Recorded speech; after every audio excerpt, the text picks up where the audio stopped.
Praise lord. దేవాతి దేవునికి వందనాలు. ప్రభువు నామమున మీ అందరికీ నా ప్రత్యేకమైన వందనాలు, శుభాలు తెలియచేస్తున్నాను. మరి ఈ దినము దేవునికి కృతజ్ఞత కానుక, మీ దశమ భాగం అర్పించు దినము. మీరిచ్చే ప్రతి కానుక నిమిత్తం కూడా నమ్మకంగా మేము ప్రార్థన చేస్తూ దేవుని సేవలో వినియోగిస్తూ ఉన్నాం. ఈ దినము ఉపవాస ప్రార్థనా దినం, 36వ రోజు. ఈ దినము కొరకు ఏర్పాటు చేయబడిన దేవుని వాగ్దానము ఆదికాండము 39వ అధ్యాయము 3వ వచనము. యెహోవా అతనికి తోడయుండెననియు అతడు చేసినదంతయు అతని చేతిలో యెహోవా సఫలము చేసిననియు అతని యజమానుడు చూచినప్పుడు. దేవుని నామానికి మహిమ కలుగునుగాక. ఈ ఉదయకాల సమయంలో సర్వోన్నతుడు, సర్వ సృష్టికర్త అయిన నీ తండ్రి ఒక గొప్ప వాగ్దానాన్ని నీకిస్తూ నిన్ను బలపరుస్తూ దీవిస్తూ ఉన్నారు. హల్లెలూయా. ఆనాడు యోసేపు బందీగా వెళ్ళినప్పుడు, ఒక దాసుడిగా, పనివాడిగా ఒక గృహానికి వెళ్ళినప్పుడు, అక్కడ దేవుడు యోసేపుని విడిచిపెట్టకుండా తోడై ఉన్నట్టుగా ఇక్కడ మేము చూస్తూ ఉన్నాం. మనందరం గమనించాలి, దేవుడు యోసేపుని ఎక్కడా విడిచిపెట్టలేదండి. అన్నదమ్ములు కొట్టినప్పుడు కానీ, గోతిలో వేసినప్పుడు కానీ, అమ్మివేయబడినప్పుడు కానీ, ఒక దాసునిగా వచ్చినప్పుడు కానీ దేవుడు విడిచిపెట్టాడా? లేదు.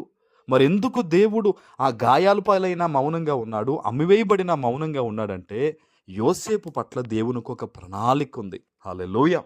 ఈరోజు ఈ నూతన నెలలో ఈ వాగ్దానం వింటున్న నీ జీవితంలో కూడా కొన్ని గాయాలు నీకు తగులుతున్నా, కొన్ని అవమానాలు నీకు వస్తూ ఉన్నా, నీకు లేమి కలుగుతున్నా, దేవుడు ఎందుకు యోసేపు పట్ల మౌనంగా ఉన్నట్టు నీ పట్ల మౌనంగా ఉన్నాడో తెలుసా? ఆయనకి నీ పట్ల ఒక గొప్ప ప్రణాళిక ఉంది. ఆమేన్.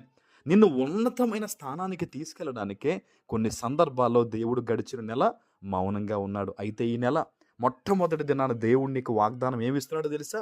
అతనికి తోడై ఉన్నట్టుగా, యోసేపుకు తోడై ఉన్నట్టుగా దేవుడు నీకు తోడై ఉన్నాడని నీకు తెలియజేస్తూ బలపరుస్తున్నాడు. చూడండి, అతడు చేసినదంతయు అతని చేతిలో యెహోవా సఫలం చేశారట. ఈ నెలలో నువ్వు ఏదైతే చేయబోతున్నావో, ఏదైతే ఆలోచన చేస్తూ ఉన్నావో, అదంతయు కూడా దేవుడు సఫలం చేయబోతున్నాడు. హల్లెలూయా. దేవుడిస్తున్న గొప్ప వాగ్దానం ఇది. నీ వ్యాపారంలో నువ్వు దీవించబడబోతూ ఉన్నావు, నీ ఉద్యోగంలో నువ్వు దీవించబడబోతూ ఉన్నావు, నీ ఆలోచనలో నువ్వు దీవించబడబోతూ ఉన్నావు, శుభకార్య విషయంలో దీవించబడబోతూ ఉన్నావు, ఆరోగ్య విషయంలో నువ్వు దీవించబడబోతూ ఉన్నావు. దేవుడు నీకు ఇవ్వబోతున్న గొప్ప ఆశీర్వాదం ఇది. ఆమేన్.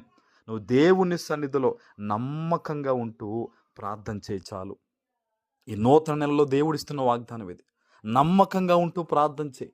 నువ్వు ఏ ఇబ్బంది వచ్చినా సరే నువ్వు దేవునికి చెప్పు, తండ్రి నన్ను చూస్తున్నావు కదా, నీ చిత్తం ప్రభువా అనంతే. ఎందుకంటే మౌనంగా ఉన్న దేవునికి నీ పట్ల ఒక గొప్ప ప్రణాళిక ఉంది. హల్లెలూయా. ఈ నెలంతా కూడా దేవుడు నిన్ను బ్లెస్ చేయబోతున్నాడు.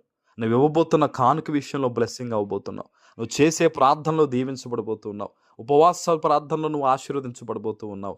ప్రతి విషయములో ఆనాడు యోసేపు గారికి ప్రతి దినము, ప్రతి సమయము తోడై ఉన్న దేవుడు ఈరోజు కూడా నీతో చెప్తున్నాడు. నీకు ఆయన తోడుగా ఉండి నిన్ను సఫలము చేసి అందరి ముందు కూడా ఎక్కడ అవమానం పొందావో, ఎక్కడ తృణీకరింపబడ్డావో, ఎక్కడ గాయపరచబడ్డావో వారందరి ముందు కూడా దేవుడు నిన్ను శిరస్సుగా పెట్టబోతూ ఉన్నాడు. ఆమేన్. ప్రార్థన చేసుకుందాం. పరిశుద్ధుడు అయిన మా తండ్రి, ప్రేమ కలిగిన ప్రభువా, మీకు స్తోత్రాలు.